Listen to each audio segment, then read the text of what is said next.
Merci beaucoup. Je me réjouis d'être à Louvain-la-Neuve, à l'Université de Louvain. Et donc je remercie les organisateurs de cette invitation. Là, j'attends que... voilà. Là, on va passer tout de suite à la suite. C'est plus voilà, d'accord. Ok. Je ne sais pas si vous arrivez à lire, non, mais ça c'est... Bon. De toute façon, c'est... C'est ce que vous avez sur la présentation, et je voudrais partir de là pour introduire mon intervention. C'est-à-dire que si je reprends ce qui étaient les lignes de présentation de la journée d'aujourd'hui, telles que Charlotte me les a envoyées, donc telles que je les reproduis, lisibles ou pas, je dirais que je suis d'accord avec ces trois propositions, avec l'idée que nous sommes confrontés à une nécessité urgente, disait mon voisin, de changer, que ce changement engage les rapports entre la place que les sociétés humaines occupent sur la planète, les rapports entre les hommes et la nature, et qu'il ne s'agit pas d'une question purement technique, mais que ça engage, alors qu'on appelle ça changement de civilisation, dimension culturelle, qu'on insiste sur la dimension spirituelle, peu importe. J'insiste sur ce dernier point, c'est que cette idée que les problèmes, que la crise écologique, c'est le terme qui était employé par un historien des techniques, Lin White Jr., quand en 1967, il publie dans la revue Science un article qui allait avoir provoquer un débat, avoir une répercussion énorme, qui s'appelait donc les racines historiques de notre actuelle crise écologique, et où il disait bien, je pense que vous connaissez au moins de réputation l'article, je ne vais pas rentrer dans les détails, mais il disait bien ce niveau de civilisation, ce niveau de l'ensemble d'une culture, parce qu'il revenait au christianisme et à son rapport à la Genèse.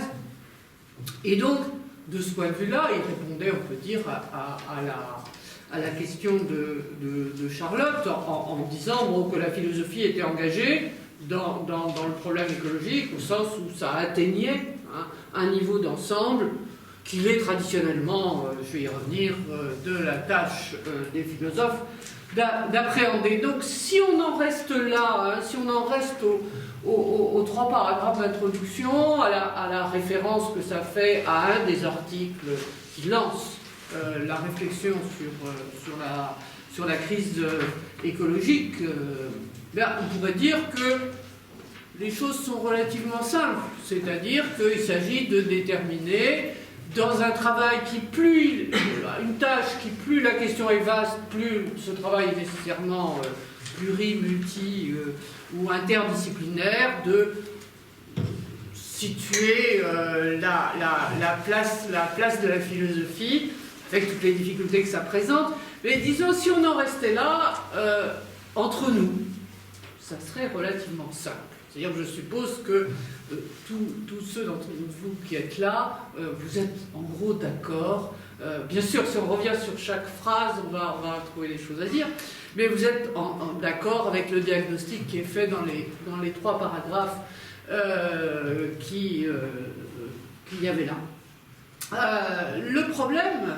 Le problème, c'est que nous ne sommes pas seuls au monde, si je puis dire, et que vous savez comme moi que nous ne sommes pas tous, tout le monde entier n'est pas convaincu au sens où nous pouvons l'être ici, et que les problèmes écologiques quand ils ne font pas l'objet d'un déni opiniâtre, et on pourra y revenir, ils font l'objet d'une indifférence polie ou d'une reconnaissance verbale ou d'une récupération ambiguë.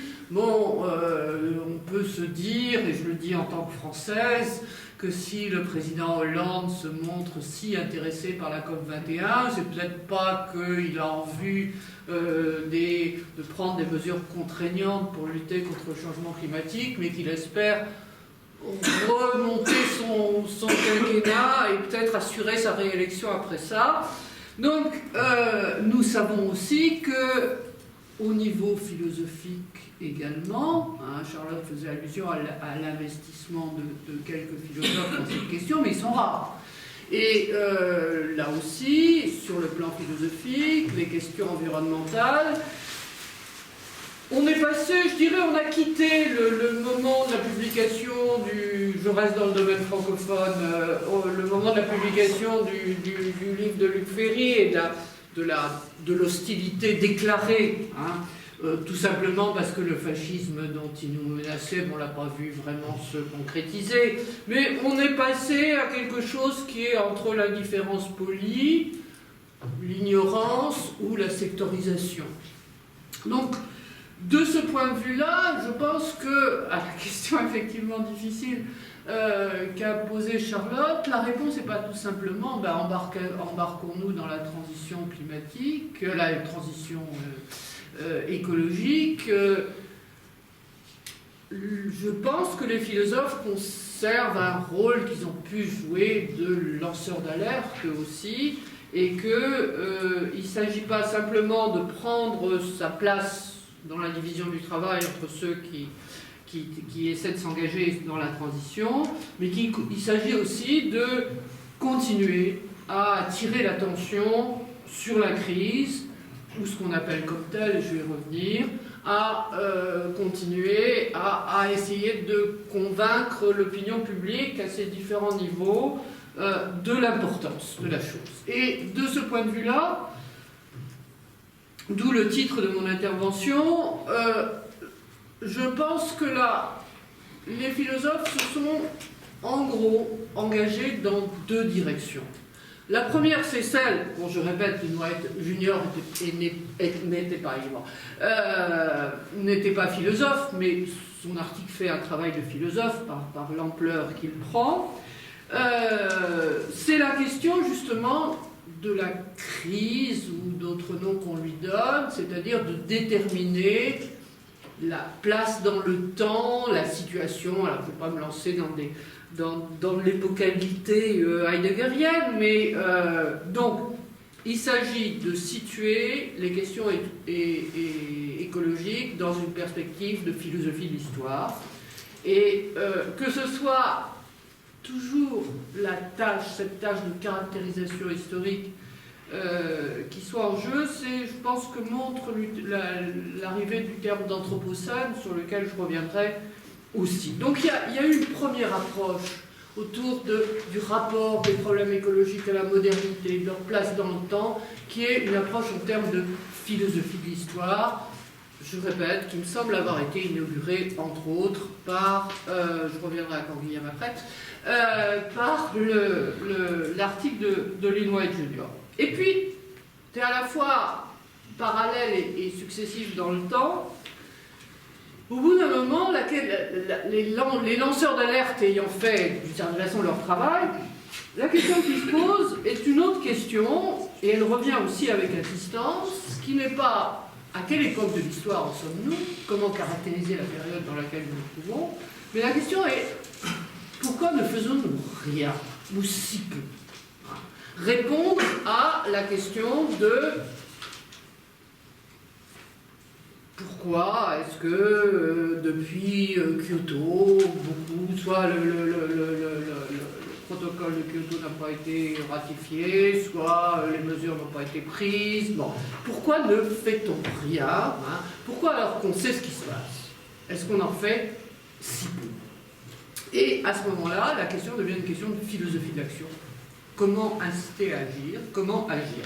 Donc vous voyez, philosophie de l'histoire, philosophie de l'action, on pourrait dire, bon, on est d'un côté de la philosophie qu'on dira continentale ou européenne, de l'autre d'une philosophie qu'on dira analytique. Alors bon, ça fait bien 30 ou 40 ans qu'on dit que le débat est dépassé, ce qui est souvent une façon de le réengager. Je ne dis pas que ça se part, disons que c'est des polarités, et on trouvera des configurations philosophiques différentes suivant qu'on sera du côté du pôle de l'interrogation sur la détermination de l'époque, ou du pôle de l'interrogation sur pourquoi on fait rien, comment faire, comment agir. Alors, c'est ces deux... Parce que je pense que les deux types de problèmes se posent. Je dirais personnellement, je me demande si le premier type de problème est pas dans lequel on s'est tous lancés n'était pas très largement une impasse. C'est pour ça que je commencerai par là, et j'en viendrai dans un deuxième temps aux questions de philosophie de l'action, en rôle de la philosophie aussi, en rappelant que en 1973, Georges Canguilhem publie une conférence qu'il avait faite l'année d'avant, qui s'appelait « La question de l'écologie », et où Canguilhem, par une référence qui pourra peut-être sembler surprenante à certains à Heidegger, disait qu'il parlait de question au sens où le lieu authentique de formulation de cette question était philosophique. On verra en effet que une des grosses difficultés, c'est peut-être un des rôles des philosophes de poser ces questions, vous savez, c'est des gens les philosophes en général ne répondent pas aux questions, posent une question à la question. Je vais continuer. Mais que justement, c'est de dire, formuler en problème, c'est pas suffisant, il faut formuler en question, donc on verra ce genre d'approche. Donc, premier temps, cette approche qui, je vous dis, est à la fois décisive et peut-être une impasse, qui consiste à se demander comment se situe la question écologique dans l'histoire. Et, bon, comme je savais que Dominique parlerait de Hegel et de Marx, je suis allé chercher un autre philosophe, à peu près contemporain, et j'ai pris une référence donc à Fichte dans les discours à la nation allemande que Fichte prononce en 1808, à peu près au moment où Hegel publie la phénoménologie de l'esprit. Et où, c'est pourquoi est-ce que j'ai pris Fichte? Parce que Fichte me paraît très représentatif d'une façon de faire de la philosophie dont nous sommes actuellement les héritiers, qui est que la tâche de la philosophie, c'est, comme il le dit, nous devons l'obligation de comprendre notre époque. La tâche philosophique comme comprendre l'époque dans laquelle nous sommes, réfléchir aux événements de notre époque, et ça, du point de vue, c'est pour ça qu'il n'y a pas lieu de séparer philosophie d'histoire et philosophie de l'action, puisque cette volonté de se situer dans son temps, de saisir son époque, c'est du point de vue de l'action, et du point de vue d'une action qui est vue en termes de décision, afin de pouvoir y répondre par un oui ou un non décisif. Mais en même temps qu'il dit cela et qu'il définit la tâche philosophique comme celle de se situer, situer la pensée dans son temps, se situer dans son temps, déterminer son époque, Fichte, de façon, me semble-t-il, très claire, ça m'a paru très clair en relisant ce passage que je n'avais pas lu relu depuis longtemps, pose clairement que cette tâche historique, cette tâche de compréhension de l'histoire, suppose qu'on fasse la distinction entre la vie proprement humaine et la vie animale. Les temps ne sont différents que pour l'intelligence, et seul celui qui s'est pénétré l'esprit de son époque vit réellement et pleinement cette époque. Toute autre vie n'est qu'une vie animale ou végétale, et il avait dit un peu avant que la vie animale de l'homme n'a pas de temps, elle se déroule à toutes les époques selon les mêmes lois. Il n'est de temps que de l'histoire humaine, il n'est pas de temps de l'histoire animale, disons de l'histoire naturelle. Alors, la thèse que je voudrais défendre, ou l'interprétation que je voudrais présenter de ce point de vue, c'est que quand je dis que peut-être l'effort de situer la question écologique dans un temps historique est une impasse, parce que je crois qu'elle s'épuise dans cette distinction qu'elle essaie de surmonter, qu'elle n'arrive pas à surmonter, entre vie animale et vie humaine, entre histoire et nature. Alors, je voudrais interroger parce que je crois que là, Fichte, et j'ai pris Fichte, je vous dis, j'aurais pu prendre Hegel, Marx, d'autres, mais dans ce type de philosophie de l'histoire, dans lequel nous continuons, me semble-t-il, à nous situer, j'aurais pu prendre Heidegger aussi bien. Je voudrais situer me semble-t-il, les trois qualificatifs par lesquels on peut tenter de caractériser, alors je laisse le mot très vague, hein, les problèmes, les difficultés, la situation écologique dans laquelle nous sommes. Le premier, c'est celui qui a été cité par mon voisin tout de suite, c'est la question de la crise, qui est le plus ancien. Vous avez vu que c'était le terme qu'employaient les White Junior. La question de la catastrophe, on peut dire que c'est une forme de radicalisation de la crise, et je trouve que c'est beaucoup développé plus récemment. Et puis le terme qui est celui de la présentation de cette journée, qui est finalement relativement récent dans l'histoire du problème écologique, qui est la question de la transition. Alors, partons de la crise, je rappellerai des choses que vous savez sans doute, mais que le terme de crisis, est emprunté au vocabulaire de la médecine, et que le terme de crisis en grec, donc, désigne ce moment décisif de l'évolution d'un processus incertain qui va permettre un diagnostic, un pronostic, éventuellement la sortie de crise. Donc pour le malade comme pour le médecin, la crise, c'est le moment de la décision, c'est le moment d'exercer son jugement, et c'est pourquoi il y a un tel rapport entre crisis et critique, hein, entre la crise et le jugement. Donc vous voyez que, bon, ça s'inscrit bien dans la visée, ça peut s'appliquer à la philosophie de l'histoire, disons, post-révolution française, telle que Fichte la pose, puisque vous vous souvenez de l'importance que Fichte donnait à la répondre par un oui ou un non décisif, hein, donc à exercer son jugement.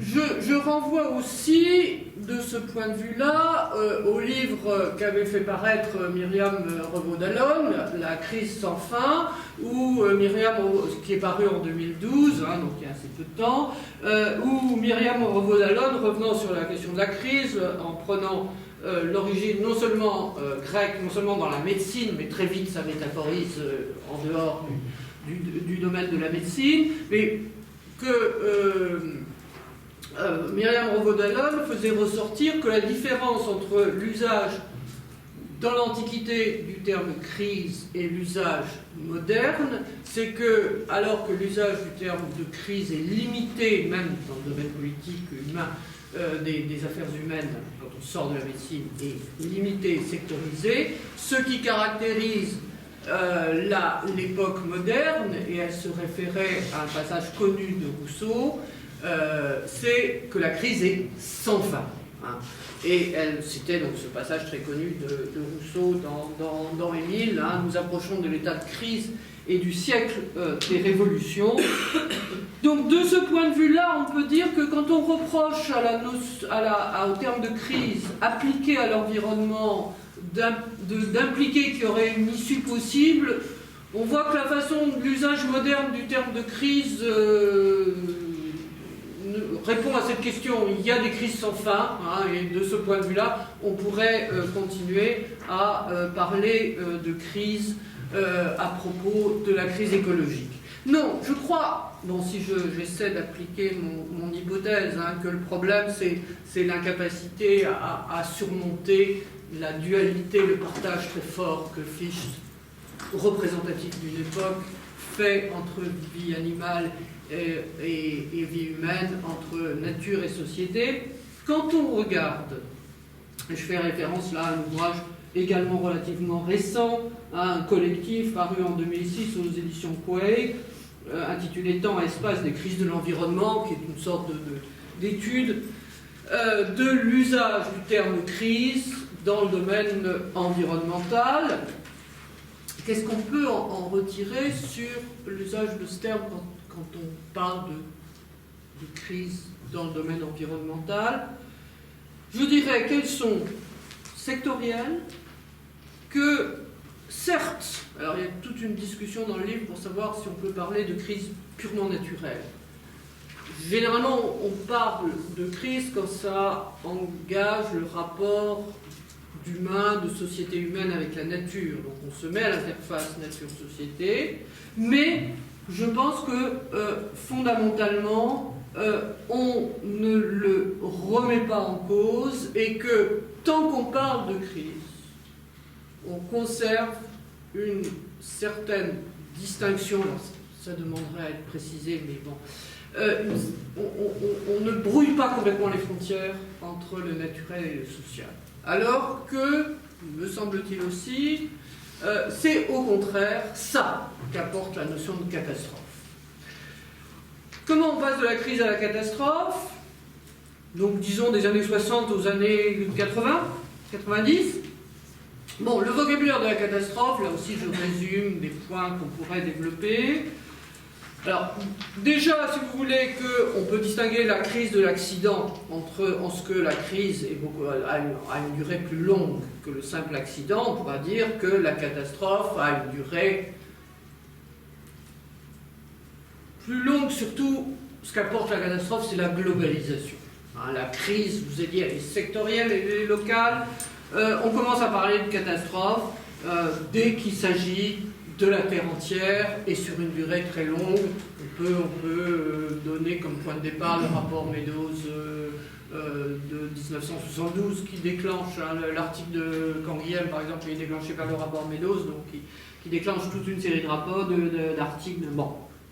On peut dire aussi, je parlais de l'issue et que une fois que la crise est sans fin, on peut parler de crise sans s'interroger sur l'issue. En tout cas, la catastrophe, vous savez que le terme de catastrophe vient, là aussi c'est une métaphore, mais le terme de catastrophe vient du théâtre, en grec toujours, c'est le moment le moment de la pièce où elle va vers son dénouement. Bon, quand ça métaphorise, à ce moment-là, ce dénouement est, nous dirions, catastrophique, c'est-à-dire qu'il est négatif. Et ça dit à la fois le caractère précipité de l'issue et le basculement dans un inconnu qui peut mettre en cause l'existence même de ce qui va basculer. Mais, bon, toujours dans l'interprétation que j'essaie de présenter, il me semble que ce qui apporte l'élément nouveau, la catastrophe par rapport à la crise, on peut parler de crise catastrophique, c'est l'effacement de la différence entre l'homme et la nature. Et de ce point de vue-là, un des premiers textes à le dire très très clairement, même s'il n'emploie pas le terme de catastrophe, mais enfin c'est dans un contexte assez catastrophiste, c'est le livre de Michel Serres, Le contrat naturel, qui est publié en 1990, et où, dans une formule à la Michel Serres, il résume ce double effacement que marque la globalisation planétaire des problèmes. On est en début de conscience claire du changement climatique. Je vous rappelle que le GIEC est créé en 1988. Serres publie son livre en 1990, ça veut dire qu'il l'a écrit en 1989. Donc on est vraiment tout au début du passage des lanceurs d'alerte à la mobilisation des scientifiques autour de la question. Et Michel Serres donc résume la question en deux formules. L'histoire globale entre dans la nature globale entre dans l'histoire. Et c'est bien cet effacement entre la distinction classique qu'on avait trouvée chez Fichte, entre ce qui relève de la nature, d'un temps répétitif, sans histoire, et ce qui relève de l'histoire humaine, c'est bien cet effacement que Serres constatait dès 1990, dans des termes très clairs, et qui va conduire à la proposition en 2002, qui va conduire à la proposition faite par le prix Nobel de chimie Paul G. Crutzen de l'expression d'anthropocène, pour justement, terme qui désigne d'un nom humain, anthropos, l'Anthropocène, comme on dit Holocène ou Pléistocène, une époque de l'histoire géologique. Hein, le terme Anthropocène réunit dans le mot même l'effacement des deux histoires. Or, je dirais que devant cet effacement constaté, on rencontre la difficulté rencontrée est de dire que ça ne se dit pas dans les catégories de la philosophie de l'histoire. Et quand je parlais tout à l'heure de réaction de déni philosophique, eh bien, je pense que nous assistons plusieurs, et sans doute dans la meilleure bonne foi du monde d'ailleurs, à des dénis philosophiques de la possibilité que les deux histoires se rencontrent. Et j'en prendrai comme exemple un livre qui est publié en même temps que le livre de Myriam Vaudalon auquel je faisais référence. Alors ici, il s'agit du livre de Michael Fossel, Après la fin du monde, critique de la raison apocalyptique, qui est publié aussi en 2012 au Seuil, et où Fossel, tout en disant quelque chose de très juste, hein, qui est, je le cite, « Notre propos n'est pas d'entrer dans le débat sur la catastrophe, mais de mettre en cause les termes dans lesquels on pose ce débat. » On peut dire que là, il le définit, le rôle de la philosophie. Hein, il ne s'agit pas, pour les philosophes, de dire ce qu'ils ne font pas. Ils ne sont pas des établisseurs de faits. Hein, ils ne peuvent que rapporter ce qu'ils ont compris, ce qui pose des problèmes. Bon, mais ce n'est pas leur travail d'établir les faits. Leur travail, et ce que j'essaie de faire plus ou moins, avec plus ou moins de bonheur, ou beaucoup de bonheur, j'en sais rien, leur travail, c'est de réfléchir sur les catégories. Et ça, je suis absolument d'accord, je vous dis, c'est ça que j'essaie de faire. Mais en même temps, ce que Fossel dit de cette façon-là, qui est pertinente, c'est une opération de déni, puisqu'il va vous dire, finalement, la catastrophe, elle a déjà eu lieu, et elle a eu lieu dans la pensée, hein, il va se référer à un opuscule de Kant sur la fin du monde, elle a déjà eu lieu dans la pensée, quand ce moment de la pensée que commande Kant, qui est, si on reprend les termes du livre, au moment où on passe du monde clos à l'univers infini, c'est-à-dire au moment où se redistribuent les rapports entre nature et histoire. Donc, quand je dis que Fossel c'est du déni, c'est qu'il vous dit, mais finalement, il n'y a rien à dire parce que tout ça a été déjà dit quand se sont séparés d'une façon nouvelle de la modernité par rapport à l'Antiquité, les rapports entre la nature et l'histoire. Et du coup, dans la critique que Fossel fait de Jonas dans son livre, c'est de reprendre les deux catégories, de dire, mais Jonas, il ne veut pas sauver le monde, il veut sauver la vie. Et on ne peut pas sauver la vie si on n'établit pas un monde. Donc, reprise, hein, il refait du Fichte en disant, bon, la vie animale n'est pas un monde, elle ne fait pas un monde, elle n'est pas l'histoire. Donc, il me semble, bon, j'ai pris l'exemple du livre de Fossel parce qu'il est particulièrement clair, mais on en trouverait beaucoup, qui est de redire hein, les termes dans lesquels s'est construit une philosophie de l'histoire. Je rappelle que l'expression de philosophie de l'histoire est très, très récente. Hein. Elle apparaît chez Voltaire dans l'essai sur les mœurs. C'est les Allemands qui vont la faire, donc finalement c'est une époque très courte. Que dans l'époque où on parle de philosophie de l'histoire, il me semble que dans les catégories telles qu'elles sont données, on ne peut que dénier hein, la question écologique qui est justement, comme disait Serre, du partage, hein, de la fin du partage des histoires, l'histoire global entre dans la nature globale entre dans l'histoire. Alors, ceux qui essaient de le faire, et je reviendrai à ceux, donc à Jonas d'un côté, le livre de Dupuy de l'autre, hein, ceux qui essaient de le faire, ceux qui essaient de dire, bon, mais la question elle est là, hein, la question est que nos partages ne fonctionnent plus, au lieu, je pense que le mérite de Jean-Pierre Dupuy lisant Jonas, c'est justement de ne pas en rester à ce que dit Fossel, il est renvoyé à la vie animale, mais de montrer c'est de ce côté-là, nous semble-t-il, que pointe Jean-Pierre Dupuy, de dire, et à ce moment-là, il faut prendre en compte une dimension religieuse qui avait disparu dans la séparation entre nature et histoire, prendre en compte le catastrophisme, prendre en compte la confusion des mondes, c'est accéder à une dimension religieuse que le partage avait tendu à mettre hors de notre champ. Que ce ne soit pas la seule réponse, c'est ce qu'on voit dans l'autre interprétation, je dirais, de l'Anthropocène, qui est celle de l'historien de l'université de Chicago, Dipesh Chakrabarty, dans 4 thèses sur le climat de l'histoire, où, au contraire, Chakrabarty, se référant à l'Anthropocène, dit, à l'inverse d'une position comme celle de Dupuy, de dire nous devons nous considérer comme une espèce naturelle.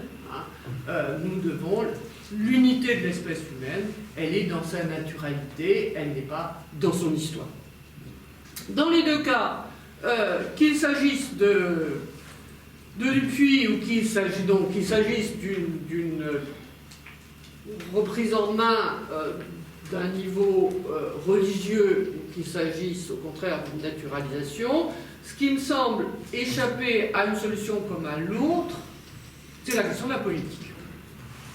Au sens où, et j'y reviendrai, on peut objecter à Dupuy, et c'est une objection qu'il admet, on peut objecter à Dupuy que son catastrophisme pose des problèmes du point de vue démocratique, et au sens où on peut objecter à Chakrabarty que naturaliser l'humanité, c'est pour lui la question de l'intelligibilité de la crise, et que ça pose le problème du sujet politique qui peut prendre en place cette crise, au sens où, si j'en reviens toujours à ce qui me semble la matrice qui est Fichte, l'intelligibilité de l'histoire, elle est justement au prix de la séparation entre l'histoire et nature. Et que quand Chakrabarty dit que cette séparation est finie, c'est une intelligibilité, la possibilité de faire de l'histoire, c'est-à-dire de faire de la politique, qu'il met en cause.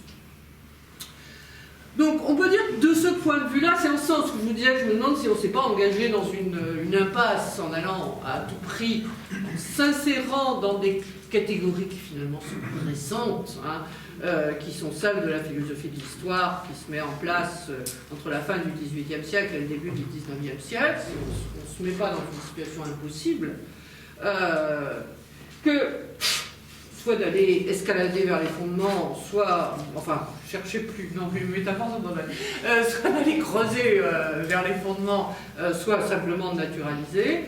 Je me demande si la transition, qui est le terme qui prend de plus en plus d'importance, si la transition n'est pas une façon de dire bah, tant pis, on n'y arrivera pas. C'est pour ça que je parlais de fuite, je parle de fuite en avant, étant donné que si la catastrophe c'est d'être au bord du gouffre, faire un pas en avant, c'est un peu embêtant. Mais qu'est-ce que nous dit en effet le terme de transition ? Bon, ça résout le problème de l'issue, que ce soit crise sans fin, catastrophe avec une issue qui peut annuler même la possibilité que quelque chose recommence, effondrement. Dans l'idée de transition, il y a l'idée qu'il y a un ailleurs, et peut-être même un projet. C'est-à-dire non seulement c'est quelque chose qui est, comme disait le texte de présentation, de l'ordre de la nécessité, mais ça peut être repris dans un projet. En même temps, si on va vers, c'est qu'on n'y est pas. Et moi qui ai vécu, si je puis dire, d'autres temps, le terme de transition évoque fâcheusement les réponses que faisaient les défenseurs du socialisme réel quand on leur disait pas vraiment génial, ils disaient ah oui mais c'est des économies de transition vers le socialisme. Bon, donc il y a quelque chose comme aussi une échappatoire dans le terme de transition qui moi me convainc pas. Et en plus, si on regarde ce qui se passe quand on est dans des débats où on parle de transition, on voit que c'est très difficile de lui donner un contenu parce que quelquefois derrière transition, les gens entendent simplement transition énergétique, c'est-à-dire un petit changement de mix énergétique à la limite. les gaz de schiste plutôt que le pétrole. Hein. Je me souviens d'une fois d'avoir été à une discussion, on avait besoin d'un philosophe qui élève le débat, et donc je m'étais retrouvé à la chaîne, à Paris, à la chaîne du Sénat, entre un descendant Poniatowski et qui défendait les gaz de schiste. Alors, je m'étais dit que venir à un débat sur la transition énergétique pour entendre la défense des gaz de schiste, c'était avoir une drôle d'idée de la transition.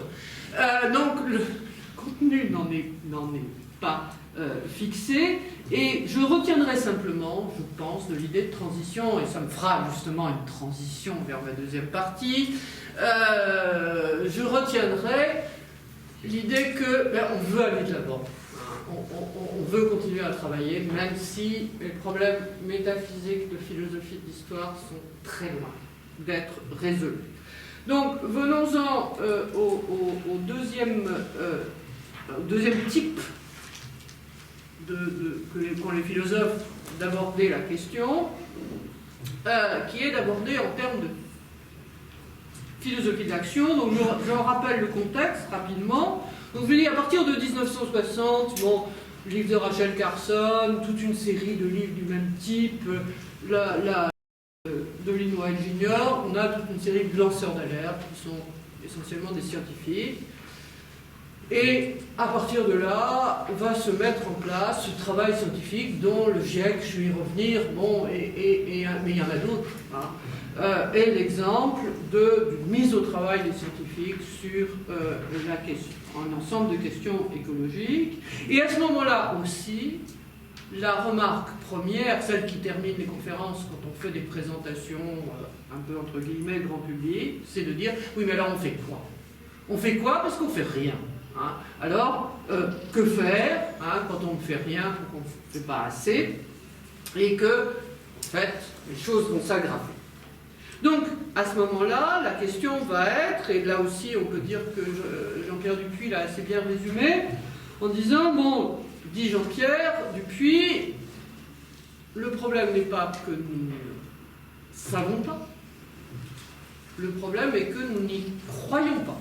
Hein, renversant le rapport habituel entre, enfin le rapport scolaire, disons, entre savoir et croire, la croyance ne reprend pas le relais du savoir qui s'arrête, mais au contraire, c'est la croyance qui doit, le savoir qui ne suffit pas, la croyance qui doit le compléter. L'exemple que prend souvent Jean-Pierre Dupuy est celui des adolescents qui savent qu'ils sont mortels, mais qui n'y croient pas. Et souvent, ils en meurent. Donc, c'est Jean-Pierre Dupuy le catastrophiste, hein, pas moi. Mais donc, dans cette articulation entre le savoir et l'action par l'intermédiaire de la croyance, il y a une dimension qui est assez peu étudiée dans la tradition continentale ou européenne philosophique à laquelle je faisais référence, qui est la tradition des philosophies de l'histoire, des philosophies politiques, de la sociologie. La dimension qui est donnée est la dimension de la psychologie sociale, qui sans doute n'a pas... Voilà, que cette dimension de philosophie d'action va prendre en compte et que la première approche ne prenait pas en compte. Alors, sur la question, qu'en est-il donc de la question écologique abordée du point de vue de la philosophie de l'action? Donc, ma référence sera un livre de Dale Jamieson, philosophe de l'environnement de New York University, qui est paru en 2014 à Oxford University Press. Alors, vous voyez le titre, hein, Reason in a Dark Time. Je vous dis, c'est pas philosophie de l'histoire et philosophie de l'action ne sont pas des choses qui s'ignorent. Hein, et dans Reason in a Dark Time, il y a une allusion très nette au temps dans lequel nous sommes, qui ne sont plus les temps des Lumières. Hein. Il y a une sorte de disparition de la philosophie des Lumières auquel fait référence ce titre, qui est le gros titre, mais en même temps le sous-titre dit bien là où se place le livre, hein, pourquoi la lutte contre le changement climatique a échoué et qu'est-ce que cela signifie quant à notre avenir. Hein. Donc on est bien, on peut dire là, l'engagement philosophique, il est dans ce qu'on regarde pas comment se situer dans un temps passé, il est dans ce qui va se faire et la façon dont on peut se faire. Et le chapitre 3 du livre de Jamieson s'intitule, je traduis, les obstacles à l'action et donne des réponses à pourquoi nous ne faisons rien, pourquoi nous en faisons si peu. Alors, je ne vais pas développer tous les aspects, je voudrais simplement dire que Jamieson, à plusieurs reprises dans son livre, désigne le changement climatique comme le problème le plus grand, the world's largest collective action problem, le plus grand problème d'action collective au monde que l'humanité ait jamais affronté. Et là encore, je ne développerai pas, mais je suis d'accord avec Jamieson, c'est essentiel, enfin, une des grandes raisons, du point de vue de la connaissance, si on continue à être dans la connaissance, c'est parce que c'est un problème complexe, qui ne se traite pas linéairement, alors que nous avons des modes linéaires de traitement des problèmes. Bon, dire que c'est un problème d'action collective, tel que Jamieson le présente, ça veut dire qu'on se réfère à un certain nombre d'instruments intellectuels, la théorie de l'action collective, Olson, etc., et que donc on peut formuler, c'est aussi comme ça que Jamieson le formule, on peut formuler le problème en ce sens que des actions individuellement rationnelles ont des issues collectivement irrationnelles, qui sont non seulement mauvaises pour l'ensemble, mais mauvaises pour chacun. Je pense que chacun d'entre vous, je ne vais pas redévelopper ça, c'est un dilemme du prisonnier comme l'exemple même du problème d'action collective, des actions individuellement rationnelles débouchent sur un résultat collectif qui est mauvais pour les deux. Il y en a deux dans le dilemme du prisonnier, mais il pourrait y en avoir plusieurs. Donc, ou autrement dit, et je me réfère toujours à Jamieson, on se trouve, dit-il, impuissant à empêcher que le conflit des intérêts particuliers ne conduise à des résultats dont aucun d'entre nous ne voudrait. Formulation typique d'un problème d'action rationnelle. Formulation aussi, et c'est bien ce que dit Jamieson, qu'on est là dans le domaine de la politique et que, en matière de changement climatique, la politique ne remplit pas son rôle, qui est justement d'arriver à un accord entre les intérêts particuliers qui dégage une issue collective bonne, sinon du moins pour le plus grand nombre. Et j'en viens à la façon même dont Jamieson pose le problème et sur laquelle je voudrais revenir, qui est que, alors, je prends, et ça serait discutable en soi, de prendre comme principale référence des questions écologiques la question climatique, parce que ça implique une certaine façon de poser le problème. Bon, comme on est peu de temps dans la COP21, comme on est dedans, je vais en parler, mais je vous signale que je sais très bien, et je pense moi-même, que c'est déjà une façon biaisée de prendre des choses, et qu'on pourrait dire qu'à prendre d'autres aspects, on n'arriverait peut-être pas à ce que je suis en train de dire en suivant Jamieson, que c'est un problème de rapport entre science et politique, et c'était bien comme ça que Michel Serres le pose, c'est bien comme ça que Michel Serres le pose dans le contrat naturel. Je cite Dale Jamieson, l'histoire de la climate science has been a success story. L'histoire de la science climatique, c'est l'histoire d'un succès. Quels qu'aient été ses échecs à informer les politiques, là, le véritable échec, souvenez-vous du titre du livre, pourquoi nous avons échoué, eh bien cet échec, résumons la pensée de Jamieson, il n'est pas à imputer aux scientifiques, il est à imputer aux politiques. Nous n'avons pas mis en acte une politique climatique, dit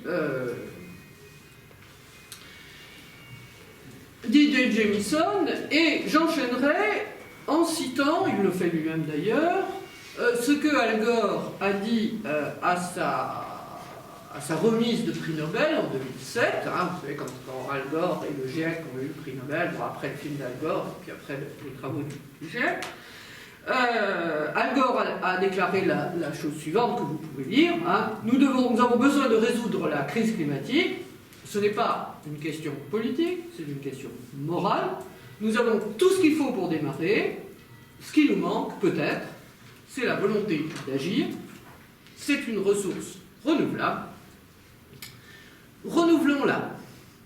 Donc, bon, ceux qui ont vu le film d'Al Gore ont retrouvé des thématiques, hein, l'idée que ce n'est pas un problème politique au sens où ce n'est pas un problème politicien, que c'est une question morale, et que cette question morale engage quelque chose qui est de l'ordre, je suis dans la philosophie de l'action, voilà, qui est de l'ordre de la moralité, qui est la volonté, hein, c'est une question de volonté.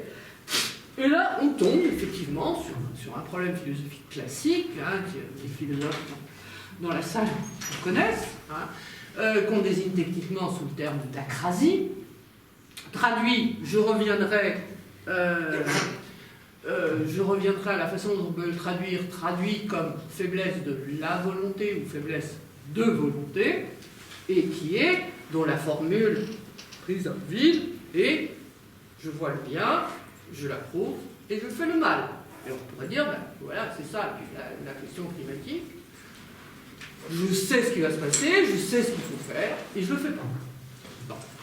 Alors, bien évidemment, à reprendre la présentation d'Al Gore, on peut dire qu'elle est, pour un philosophe, hein, nous autres, passons notre temps à ricaner sur la naïveté des autres, on peut ricaner, on peut froncer le sourcil, hein. On peut dire deux choses, on peut mettre en cause deux façons dans la façon de présenter les choses. Bon, la première, c'est de penser les politiques informent, les scientifiques informent, les politiques décident.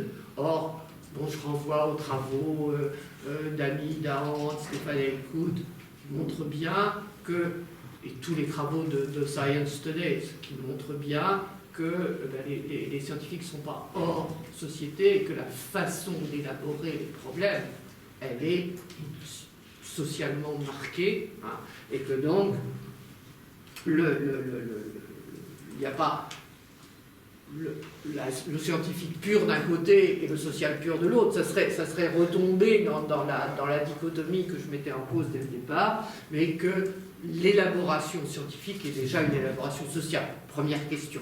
La deuxième, et c'est pour ça que j'ai pris la couverture du livre de John Elster, hein, philosophe, professeur de France et spécialiste de ces questions de philosophie d'action, qui a consacré un livre et qui dit clairement qu'il ne faut pas dire faiblesse de la volonté comme si c'était un muscle, hein, qu'il faudrait un peu renforcer, mais qu'il faut dire faiblesse de volonté. Bon, je vais très vite sur l'interprétation d'Elster, mais qui me paraît très intéressante si on aborde les questions climatiques en termes d'acrasie, de faiblesse de volonté, au sens où Elster, qui est côté Hume, hein, côté sceptique, bon, l'élaboration de la question du problème de faiblesse d'acrasie, ça a été fait par Platon, repris par Aristote. Il y a un livre de Ruvanogien, c'est sa thèse d'ailleurs, là-dessus, qui élabore de façon très savante la question.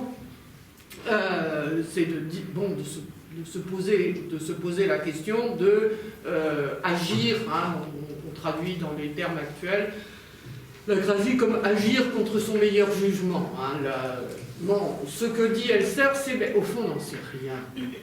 C'est l'idée qu'on agit contre sa dernière préférence.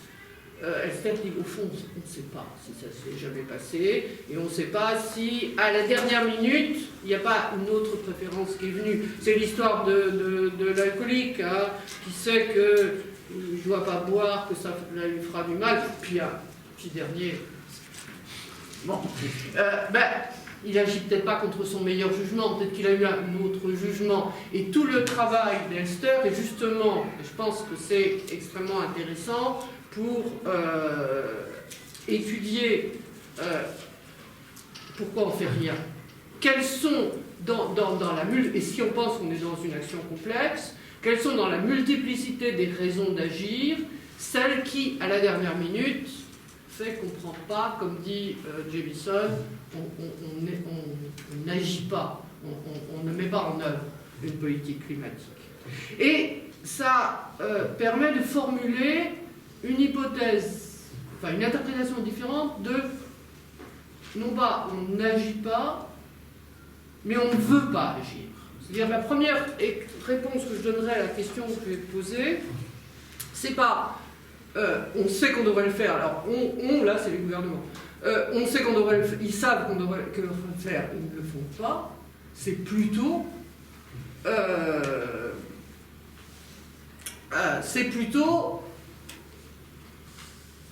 on ne veut pas agir. Et je reprendrai un terme qu'avait introduit Jacques Derrida c'était en 1980, c'était au moment de l'arrivée de Mitterrand à la présidence de la République et des socialistes au pouvoir. Il avait parlé de nolonté. Non pas comme l'impuissance à agir, mais comme la volonté de ne pas agir.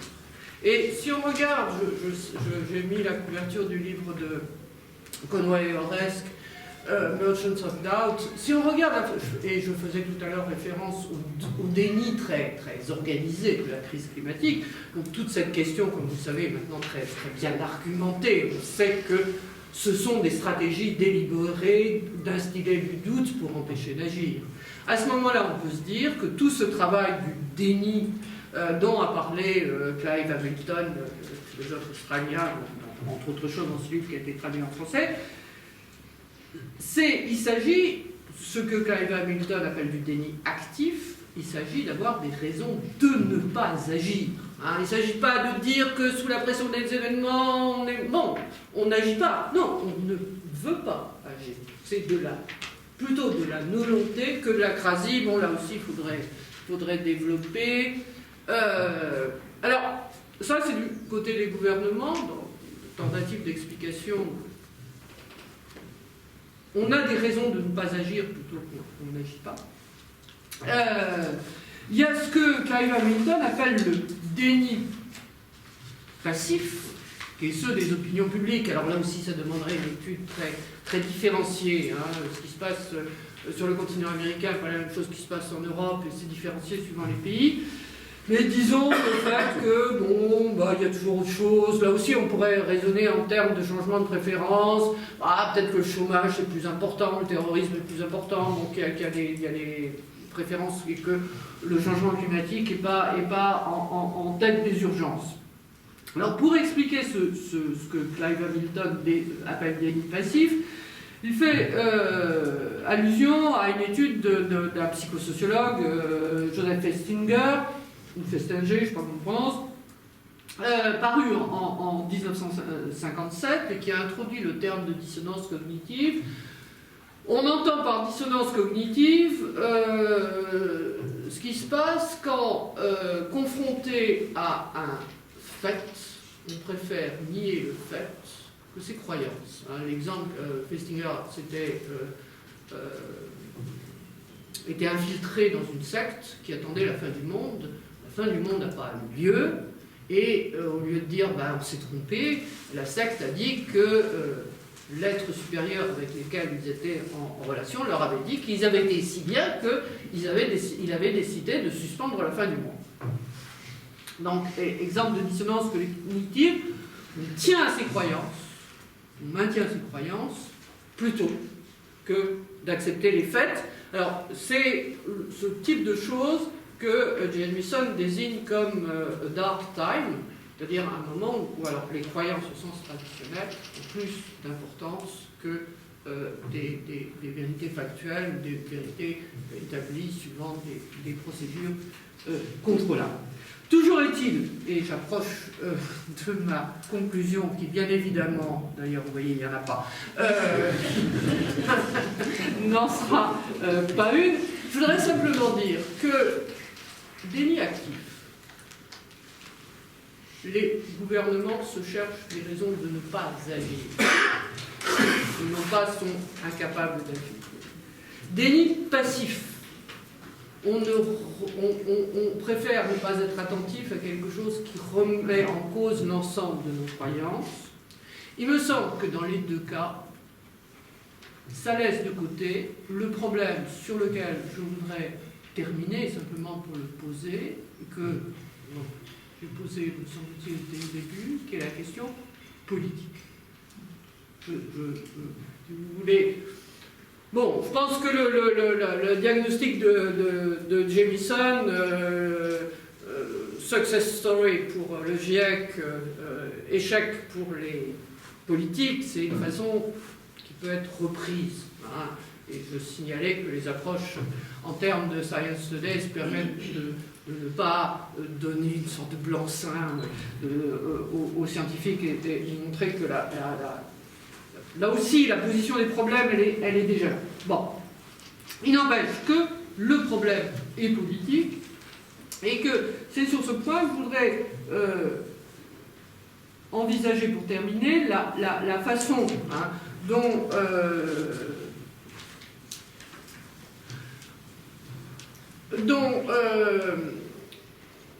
positivement répond Jamieson, et qui personnellement m'intéresse, qui est de dire, mais au fond, bon, il y avait une chose qui a échoué. Ce sont les politiques volontaristes. Et il nous faut maintenant, finalement, nous adapter au monde que nous avons transformé. La question, donc, n'a jamais été. Hein, mais on ne peut pas faire comme s'il fallait tout mettre sur le volontarisme et considérer que l'adaptation, c'est uniquement une question de ce à quoi je faisais référence tout à l'heure, le business as usual, des raisons de ne pas agir pour continuer à agir de la même façon. Alors, je voudrais simplement terminer en disant, en remettant en cause la supériorité apparente en premier temps des politiques volontaristes sur les politiques adaptatives. Je vous dis, de toute façon, il faut les deux. Hein, le changement climatique est en cours et quoi qu'on fasse, même si on arrivait à réduire les émissions à zéro, ou à presque zéro, de toute façon, il est en cours, il faudrait s'adapter. Mais je voudrais montrer que mettre l'accent plus sur l'adaptation que sur le réductionnisme volontariste, n'est pas forcément une sorte de capitulation. Parce que je crois que le langage du volontarisme, regarde dans quoi on est, si on pense que le problème de l'écologie, c'est dans quoi on est encore pris quand on pense trouver des solutions nouvelles. Le vocabulaire du volontarisme est un vocabulaire finalement prométhéen. C'est, bon, bander ses muscles, agir, et agir dans une vision de maîtrise technique, hein, de maîtrise de nos instruments techniques. Le vocabulaire de l'adaptation peut être une façon de agir avec ce avec quoi dans lequel on vit, c'est-à-dire, je dirais, pour aller vite parce que j'approche du bout, passer du vocabulaire technique de la domination de la nature, hein, on va réduire nos émissions de gaz à effet de serre, contrôler notre action technique, à un vocabulaire de la sociabilité. Faire société avec l'ensemble des humains et des non-humains dans lequel l'aventure dans laquelle nous sommes lancés, malgré nous a placés.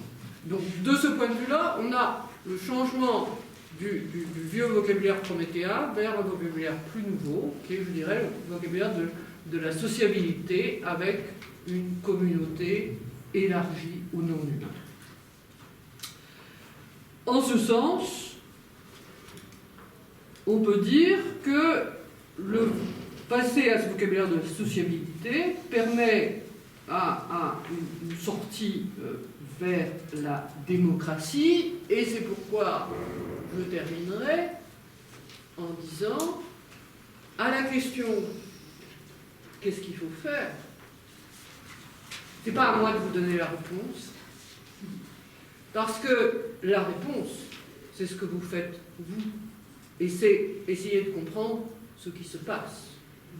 La réponse n'est pas de dire ce qu'il faut faire, mais observer ce qui se fait déjà, accompagner ce qui se fait déjà, et aider à ce que ça se fasse plus. Hein. Et là aussi, je dirais, on passe d'un vocabulaire technique où on conçoit l'action comme l'application d'une théorie préétablie à un autre type de vocabulaire de l'action. Alors, je ne vais pas me réclamer du pragmatisme, parce que tout le monde se réclame du pragmatisme pour tout et pour toute chose, et que j'en sais pas assez pour vraiment m'y référer. Mais en tout cas, un vocabulaire de l'accompagnement de ce qui se fait. Et je terminerai simplement en revenant sur... voilà, sur Canguilhem. Hein. Le diagnostic... Il était médecin, Canguilhem. Le diagnostic que faisait Canguilhem, c'est finalement un des... où est-ce que ça fait problème philosophiquement, où est-ce que ça fait question philosophiquement, c'est que nous avons, disait-il, une conception qui disait soit cartésienne, soit des lumières de l'action technique, comme théorie appliquée, alors qu'il faut concevoir, c'était aussi Villemois Junior d'ailleurs, que la technique précède la théorie, que la technique est un mode d'adaptation, c'est une forme de vie, et que c'est à partir de là qu'on pourra aller, je ne dirais pas vers une solution, mais vers une meilleure façon d'accompagner l'action. Voilà. Merci.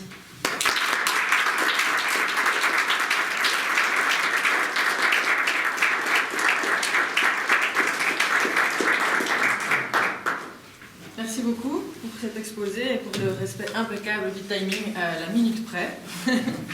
On va pouvoir maintenant passer à une séance de questions-réponses. Donc, je ne sais pas si quelqu'un dans la salle... Il reste des chaises pour ceux qui n'ont pas trouvé de chaises en arrivant, si vous voulez vous installer. Mais voilà, je vois une première question. Je vous écoute. Oui. Je suis particulièrement intéressé par votre concept de acrasie et de nolonté, Ouais.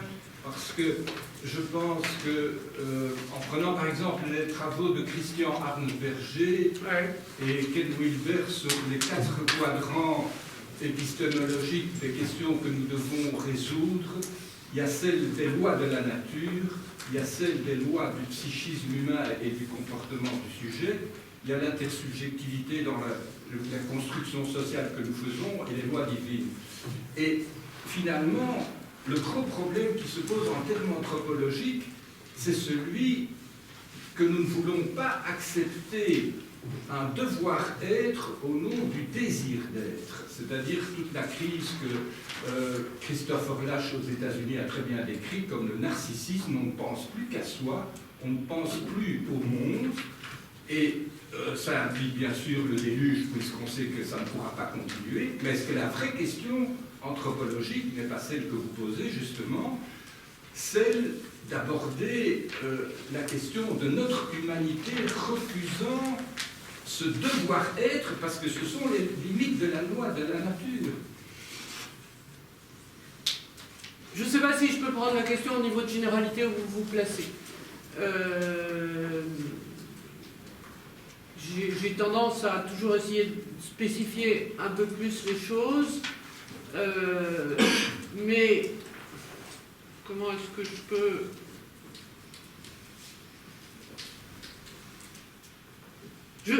si vous voulez, le problème c'est si j'ose dire, de filer du côté de l'anthropologie, c'est-à-dire de poser comme une question de la condition humaine en général, comme si c'était le même problème au moment de Noé et maintenant. Ce que je garde quand même du passage par ma première partie de philosophie de l'histoire, c'est que ça spécifie. Je prends pour vous montrer ce qu'il y a derrière. Sur l'étiquette d'anthropocène, par exemple. Les gens comme Christophe Bonneuil et Jean-Baptiste Fressos disent c'est quoi l'anthropocène? C'est pas les humains. Hein. C'est, on devrait appeler ça l'anglocène. C'est la domination britannique. Bon. Donc, où je pense je vous retrouve, c'est qu'il me semble qu'il y a il y a quelque chose à expliquer, c'est pour ça que je fais référence à ce vieux problème philosophique qui est celui de la crasie. Hein. Il y a quelque chose à expliquer dans la façon dont nous agissons et pas simplement de se situer dans une histoire. Est-ce que c'est un malheur de la condition humaine en général? Je sais, voilà, j'en sais rien. Dans la situation précise, il me semble que nous avons besoin de psychologie sociale, de situer les questions de l'action pour voir comment nous agissons et développer, rendre ça plus intelligible. Je vous dis, est-ce que c'est le malheur de l'humanité en général? Honnêtement, je ne sais pas.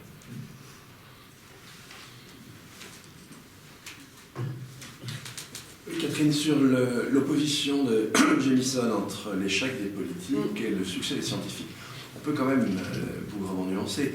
Déjà, sur la question de la réussite des scientifiques, on pouvait imaginer qu'avec le GIEC, etc., ça tenait un organisme pour convaincre. Pas tout à fait été le cas. Donc, de ce côté-là, il y a une forme d'échec. Du côté des politiques, pour échouer, il faut encore avoir essayé. Et c'est plus une manière de ne pas traiter la question que de la traiter. Et souvent, quand on connaît le degré de connaissance d'un certain nombre d'acteurs politiques, c'est un peu moins vrai maintenant, mais on peut avoir vraiment des doutes. Pour vraiment essayer de réussir quelque chose, il faut en prendre la mesure. Il faut vraiment se situer une date très très récente pour que les gens en aient prévenu. Quand je suis arrivé, tu parlais de François Hollande. Oui, ben justement, c'était pas pour dire... Oui, je sais bien, j'ai bien compris, mais je vais tout à fait dans ton sens. Est-ce que ce garçon a pris la mesure du problème? Ça, j'ai quelques doutes quand même. Hein. Bon, et pour en avoir vu d'autres, sous Sarkozy, etc., un type comme Bush, est-ce qu'il avait vraiment la moindre idée de ce qu'était le changement climatique? Non. Donc, c'est ça qui, c'est encore plus difficile. C'est-à-dire que même les termes de succès et d'échec ne sont pas très appropriés. Et puis pour revenir justement sur la question de la construction sociale, bon, bah, évidemment, c'est évident, mais je veux dire, on n'a rien dit quand on a dit ça. Parce que tout le problème, c'est une fois qu'on a dit ça, on ne sait pas le doser. Non, mais... On ne sait pas le doser. Et donc, quand les gens disent ça, c'est pour dire, finalement, hop, ce qu'ils nous disent les séances, on n'en a rien à faire. Ça ne sert à rien. Moi, je trouve que c'est nul de dire ça, parce que ça ne nous permet pas d'avancer. C'est une évidence que c'est une construction sociale, mais tu ne peux rien en faire. Non, mais ça, je suis d'accord. Bon, simplement... Je dégrossissais rapidement. Bon. Ouais, là, je m'en prends pas du tout à toi. Hein. Je dis, non, je comprends bien. Ce que je veux dire, c'est que, bon, je voulais montrer une certaine façon de poser la question, parce que ce que dit Jamison résonne bien avec ce que dit Gore. C'est un peu de là qu'il faut repartir pour réarticuler les choses. Alors, je dirais, quand je dis les Science Studies, explique bien, ce qu'il faut obtenir, c'est que montrer que comment... bon, il n'y a pas une élaboration scientifique du problème qui tombe du ciel. Il ne faut pas le dire comme une façon relativiste, parce qu'à ce moment-là, c'est plus intéressant du tout.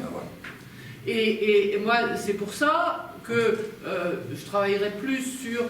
Il y avait une indication dans un article d'Amidahan qu'on peut reprendre, où sur la question des risques, où on n'attend pas du scientifique qui dise le vrai, mais qui fasse accéder la communauté humaine politique à une compréhension partagée des risques, étant donné que dans les risques, il y a qu'on peut en accepter, donc c'est pas uniquement des mesures objectives, mais il s'agit de redéfinir la place du scientifique dans la société, et pas comme un envoyé venu du ciel qui va nous dire ce qu'il en est. Voilà, c'est ça. Quand j'ai dit Science Studies, c'était pas pour relativiser, c'était au contraire pour dire ça fait partie de l'élaboration du problème, et c'est là qu'on comprend le problème.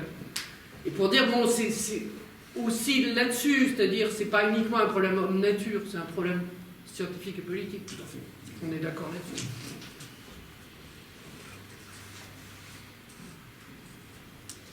Oui, Hervé? J'ai une question concernant cette notion d'arriver contre soi, de manque de volonté, de non-volonté, etc. Est-ce qu'on ne doit pas introduire une notion de temporel dans ces thématiques-là? Oui. Dans le sens où, pour exemple, on buvait de l'alcool, c'est un plaisir à court terme, mais après, à long terme. Est-ce qu'on n'est pas aussi dans cette dimension-là pour le problème climatique? Si, tout. Évidemment, les gens sont en 2050, mais ils ne peuvent pas se projeter à 2050, et tout ce qu'ils voient, c'est ce qui risque d'arriver à très court terme si on réduit la consommation énergétique, si on fait ci, si on fait là, et ils voient ça comme quelque chose de négatif pour eux. Et donc, d'une certaine manière, ils agissent de manière cohérente, mais à court terme. Non, mais c'est pour ça, si vous voulez, j'ai absolument pas eu le temps de développer, mais je pense qu'un travail comme celui de John Elster est très intéressant parce que, justement, dans son livre, là, qui est reprise d'un cours au Collège de France, il étudie toutes les raisons qui font que nous rééchelonnons nos préférences. Et là-dedans, la temporalité est extrêmement importante. Hein. Il y a l'histoire du dentiste, il passe sans arrêt d'exemples individuels à des exemples collectifs. On pourrait discuter, est-ce que ce qui vaut pour l'individu vaut pour la collectivité? Bon, mais en admettons, ça permet de comprendre, hein, ça a une valeur pédagogique. Qu'est-ce qui fait que, par exemple, je vais toujours repousser, on l'a tous fait, hein, repousser le rendez-vous chez le dentiste. Et ce que fait John Elster, c'est analyser lui il parle en termes de mécanismes, ce qui a un sens très précis chez lui, c'est-à-dire c'est pas des lois de mécanismes, hein, c'est des types d'enchaînements qui ne se produisent pas nécessairement. Tous les mécanismes qui font effectivement dans le rééchelonnement des préférences, la dimension temporelle est extrêmement importante. Et alors, ce que Elster, et c'est là aussi que c'est très intéressant et que ça peut très bien s'articuler sur un travail qui est en train de se faire, c'est d'avoir non pas des contrôles psychologiques, mais des garanties institutionnelles. De la même façon qu'un joueur se fait interdire le casino, sachant qu'il ira toujours au casino, donc c'est pas la peine qu'il transforme ses préférences, il faut qu'il y ait quelqu'un à l'entrée du casino qui lui dise « Monsieur, on ne veut pas de vous ». Bon, et bien il montre, nous avons des garanties constitutionnelles de la même façon. Et il y a actuellement, je connais un certain nombre de constitutionnalistes à Bahia qui sont en train de regarder comment on peut faire entrer le long terme dans les institutions. Donc, je pense que de ce point de vue-là, c'est pour ça que j'indiquais, avec le côté tailler la serpe qu'il y a quand on essaie d'introduire un problème, je pense qu'il y a beaucoup de travail à faire là-dessus, hein, très intéressant. Et vous distinguez la position volontariste de la position adaptative. Oui. Mais pour être adaptatif, est-ce que quelque part, il n'y a pas aussi une position volontariste de l'adaptation? Si je prends par exemple aux Pays-Bas, ils investissent maintenant des milliards pour se protéger. Est-ce que un des aspects des choses dans l'immobilisme, c'est pas aussi quelque part l'absence de modèle alternatif crédible en termes global? Non, je crois que vous avez, là aussi, je suis d'accord avec vous. Simplement, si vous voulez, ce que je voulais introduire, je vais présenter le livre de Jamieson, introduire l'accent très fort qu'il met sur l'adaptation, parce que je suis en train d'organiser un colloque sur l'anthropocène et l'adaptation, je sais la quantité de résistance que ça provoque, de la part d'un certain nombre de militants qui disent alors quoi, vous renoncez à la réduction, à quoi on répond mais non, pas du tout, mais c'est les deux éléments sont nécessaires et il y a, je suis d'accord avec vous, plusieurs pensées de l'adaptation. C'est-à-dire l'adaptation, ça a été pendant longtemps la réponse que justement Dominique citait Bush, les républicains faisaient pour dire on s'adaptera toujours. Et c'était un autre nom du business as usual. Mais effectivement, l'adaptation peut être extrêmement impliquer des actes volontaires et d'autre part impliquer un projet adaptatif. Et pas simplement, on prendra les choses comme ça se présentent. C'est une connaissance du problème. Par rapport au fait du non-agir et du déni, les Hollandais, ils ne sont pas dans la ligne. Non, ils ne sont pas dans la ligne. Ils freinent le problème. Je suis bien d'accord avec vous. Mais ils sont uniquement dans une logique adaptative. Parce que, est-ce qu'il n'y a pas aussi quelque part un vide au niveau d'une alternative? Parce que comprennent les problématiques en termes énergétiques, comprennent les problématiques en termes économiques. En fait, on a quand même le sentiment qu'il y a un changement de modèle global qui s'impose et que l'alternative n'est pas évidente. Moi, je voudrais peut-être dans le même sens. Moi, j'ai l'impression que tous ces sommets onusiens ou autres, où il y a plein d'États qui viennent débattre ensemble, le problème profond pour moi, c'est qu'ils n'osent pas mettre les mots sur quel est vraiment le problème. À ces sommets, on parle que le problème, c'est les pauvres, et qu'il faut assurer que les pauvres s'en sortent.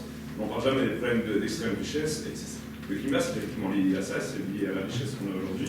Mais on n'ose jamais parler en utilisant les mots, et on essaye à tous ces sommets, tout le monde est d'accord qu'il faut réduire les gaz à effet de serre, et tout le monde est d'accord qu'il faut augmenter la richesse pour que les pauvres s'en sortent. Jamais ne vient le débat sur le problème réel qu'il y a des richesses extrêmes qui sont trop grandes. Et c'est parce que ça nous touche à nous-mêmes, à notre envie de prospérer personnellement de plus, je pense.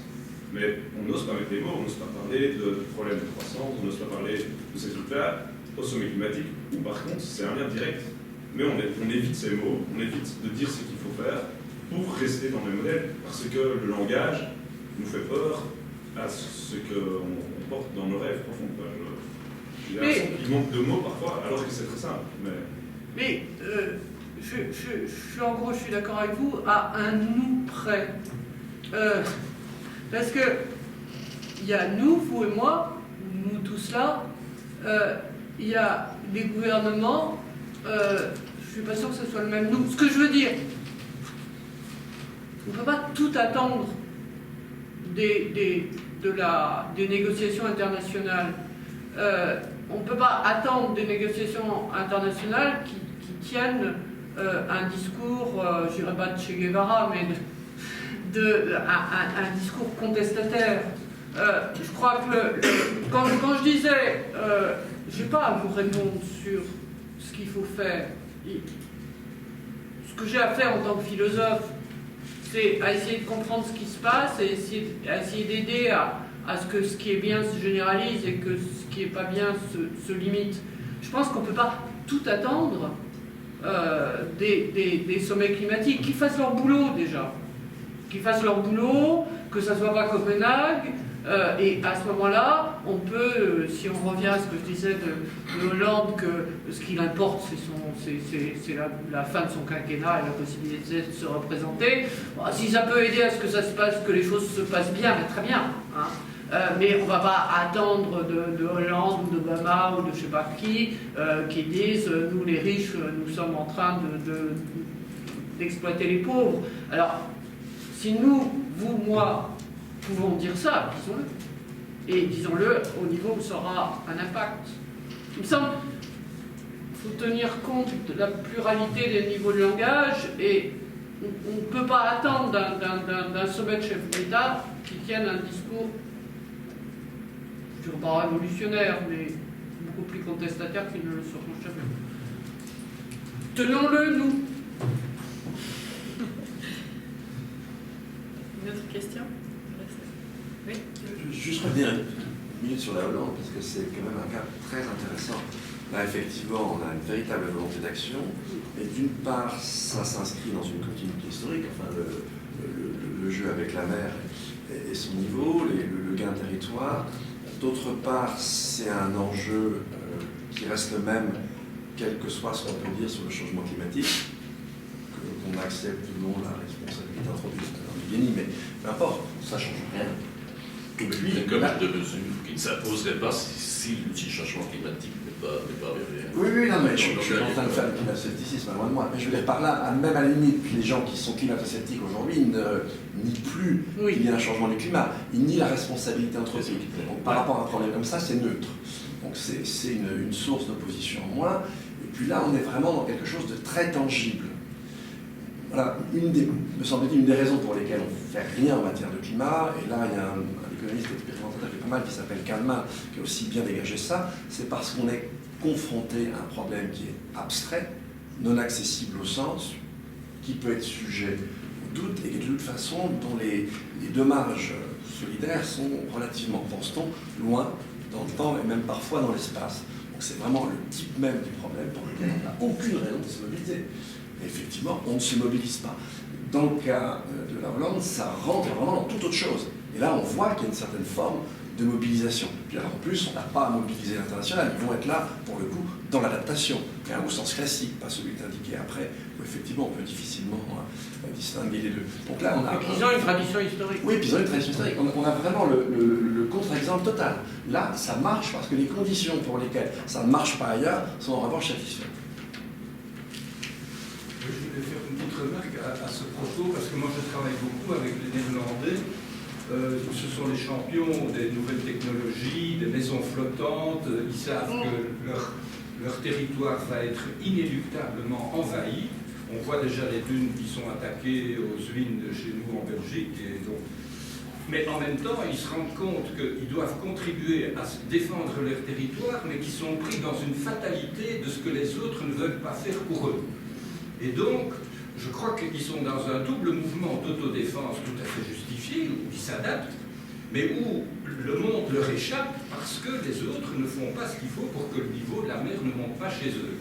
Et donc, ce double langage qu'ils pratiquent très bien, justement, en allant aussi dans les conférences climatiques, est de dire, regardez, nous sommes l'exemple dramatique de ce qui va arriver à tout le monde, nous serons les premiers, mais vous serez les suivants. Et donc, travaillons aussi sur l'autre modèle qui est celui d'un modèle global, mondial, où on travaille à cette question, et pas uniquement en remédiant, mais en asséchant cette question, en diminuant nos émissions de CO2.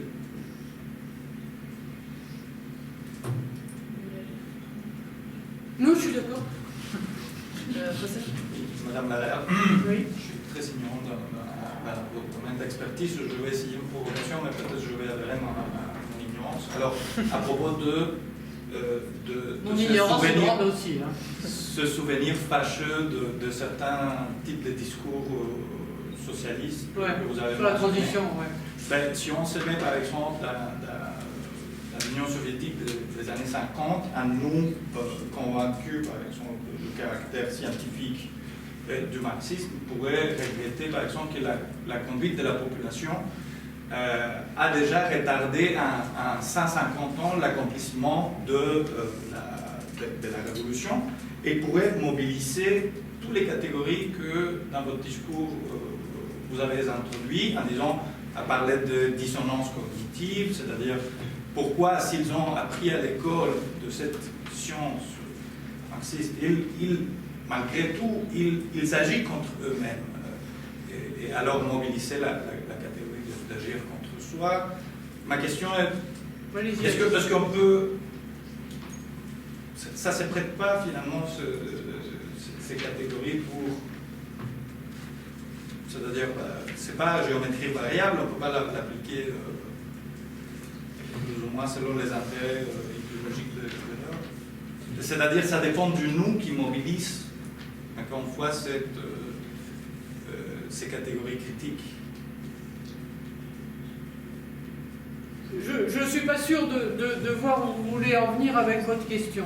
Ce que je veux dire, je pense que le type d'explication mobilisée par la dissonance cognitive, la psychologie sociale, etc., des explications, comme le terme de psychologie dit bien, individualistes. Il s'agit de partir du raisonnement individuel de chacun. Et donc, de ce point de vue-là, c'est parfaitement anti-marxiste. En ce sens que l'explication marxiste telle qu'elle a été mise en place dans les pays dits de socialisme réel dans les années 50 était une explication en termes de classe, de détermination collective. Alors, ce qu'on peut reprocher, moi ce que j'ai entendu reprocher, bon, il n'y a plus de marxistes type années 50 aujourd'hui, mais il y en a des gens qui en sont d'une façon ou d'une autre nostalgiques. Ce qu'on peut reprocher à l'explication en termes de dissonance cognitive, telle que l'a fait voir Hamilton et telle que je l'ai très très rapidement résumée, c'est que c'est purement individuel et avec ce type d'explication, personne n'est responsable. Et Donc on peut reprocher que c'est le type d'explication dont nous qui sommes... L'article de Clive Hamilton s'appelle « Nous sommes tous des climato-sceptiques ». C'est-à-dire tous nous, vous, moi, le public, quelque part, nous nions que ça existe. C'est une façon de le faire, de telle façon, je vous dis, que personne n'est responsable. C'est une sorte de mécanisme individuel du raisonnement. Nous préférons tenir à nos croyances plutôt que les remettre en cause, si je résume très vite. Et tel qu'à partir de là, on ne peut pas concevoir une action collective. Donc je veux dire, on est à l'opposé d'une explication marxiste de ce point de vue-là. Hein. Puisque une explication marxiste, vous direz vous faites ça parce que vous êtes koulak ou paysan ou prolétaire ou je ne sais pas quoi. Et bon, ce à quoi on peut reprocher un essentialisme de classe, mais ce qu'on peut donner au crédit du marxisme et que des explications en termes à la Festinger ne marchent pas, c'est que ça permet de penser à un collectif. Je pense que le gros problème d'une explication comme celle d'Hamilton, c'est que le collectif est un résultat passif, mais on ne voit pas comment agir collectivement. Or, c'est bien dit, les problèmes d'action collective sont des... Je dirais que les problèmes d'action collective dans les approches individualistes auxquelles j'ai fait référence disent le collectif, mais disent un collectif qui ne peut jamais être qu'un résultat plutôt qu'une intention délibérée. Donc je pense, de ce point de vue-là, les explications qui se développent actuellement de pourquoi on ne fait rien.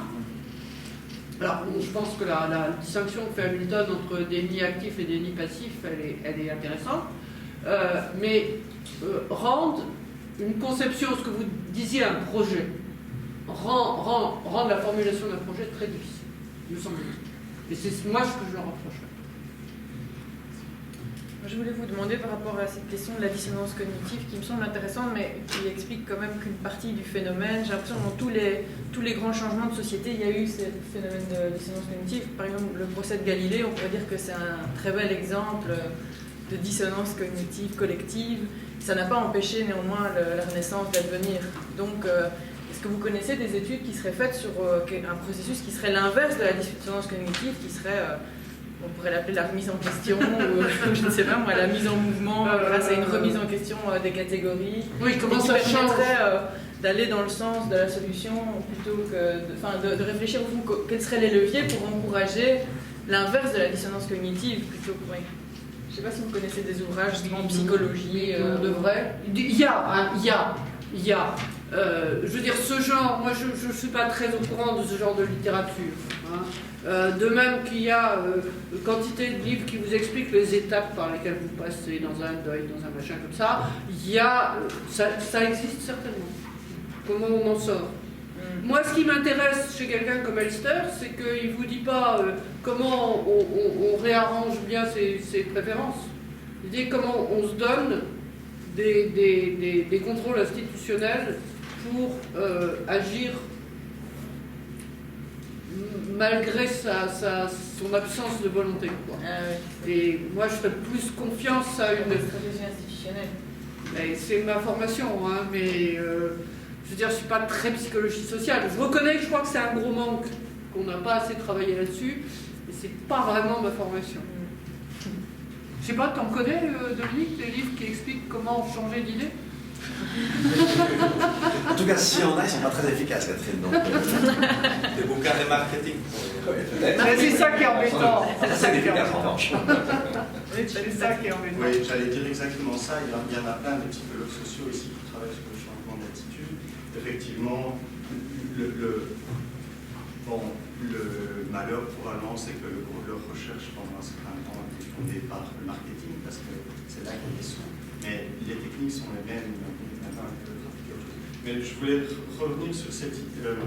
Je trouve ça un petit peu étrange de dire les explications en termes de dissonance cognitive, elles ne sont pas bien parce qu'elles ne permettent pas de trouver une solution collective. je trouve que c'est un critère étrange de décider si l'explication est intéressante, utile ou pas. Soit elle est correcte, soit elle n'est pas correcte. Si elle est correcte, même si elle ne nous convient pas, on doit quand même la prendre en compte. Enfin, ce que je veux dire, c'est que c'est un peu de dire je vais choisir cette explication-là ou cette explication-là parce qu'elle correspond à une porte de sortie ou pas. Non, c'est plutôt une... Oui, excusez-moi. Allez-y, continuons. Pour terminer, je pense que le critère ou l'argument correct, c'est de dire cette explication est incomplète. Oui, c'est ça que je voulais dire. Oui. C'est ça que je voulais dire. L'autre point sur cette explication, cette question de dissonance cognitive, c'est que quelque part, la théorie ne prédit pas l'issue. La dissonance cognitive, elle résulte d'un conflit entre des cognitions différentes. La théorie ne dit pas que ce conflit engendre un malaise, on le résout. Il ne dit pas que le conflit va être nécessairement résolu d'une façon ou d'une autre. Le conflit est résolu généralement, c'est ça l'idée, en choisissant l'option qui est la plus facile cognitivement, pratiquement. Si le plus facile c'est de changer de comportement, je vais changer de comportement, je vais garder ma cognition. Si le plus facile c'est de changer de cognition et de garder mon comportement, parce que mon comportement n'est plus à changer, je vais changer ma cognition, je vais faire du déni. Donc là, il y a la marche pour réintroduire la dimension collective, dans le sens où c'est le collectif qui en partie détermine quelles sont les options plus ou moins faciles cognitivement et concrètement. Qu'est-ce qui est le plus facile pour moi? Changer ma cognition parce qu'on m'a envoyé les messages, le GIEC a fait des rapports qui disent que, etc. Ou le plus facile, c'est de changer mon comportement parce qu'on s'organise collectivement pour faire en sorte que changer mon comportement soit devenu la solution la plus facile pour moi. Donc il y a un travail au niveau collectif à ce niveau-là, dans le sens où c'est le collectif qui détermine ensemble les marges de manœuvre que moi j'ai pour résoudre ma dissonance cognitive. Non, mais si vous voulez, quand la critique que j'ai faite, c'était tout à fait ce que vous disiez. C'est incomplet. Sur le collectif, si vous voulez, moi, d'après les éléments que j'ai, il faut distinguer le collectif comme résultat, qui est quand même la grande découverte des Lumières écossaises du XVIe siècle.